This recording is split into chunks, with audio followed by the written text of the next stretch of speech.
campuses ya KMTC ambazo zimejengwa, zingine na county government, zingine kupitia wabunge wetu na national government CDF, the Constituency Development Fund, na mnahitaji pesa kama KMTC kuweka vifaa ili hizo campuses zianze kufanya kazi, na ni campus zaidi ya 18.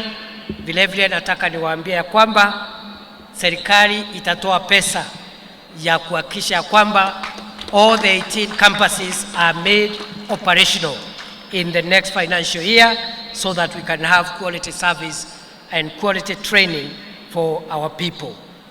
Mimi nimeambiwa ya kwamba wanafunzi wa KMTC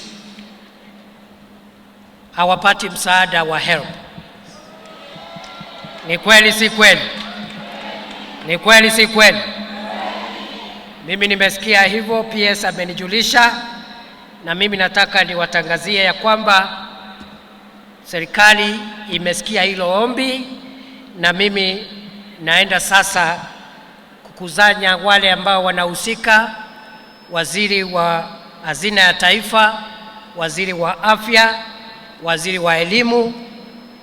Wiki ijayo naenda kukutana nao ili tuwapatie jibu, kwa sababu mimi najua ya kwamba na nimesawishika ya kwamba wanafunzi wa KMTC lazima tuanze kuwasupport kupitia HELB.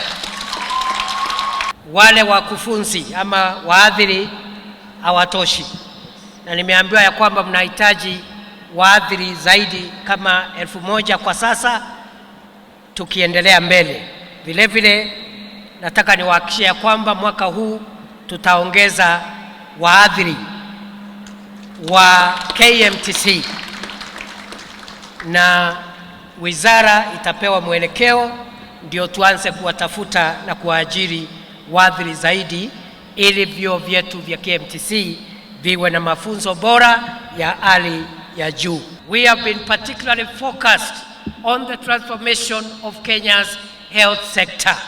As you are aware, this is the first administration to employ, equip and deploy a grassroots primary healthcare workforce, 1,007 community health promoters spread in every village in Kenya to support families at household level to access essential health care.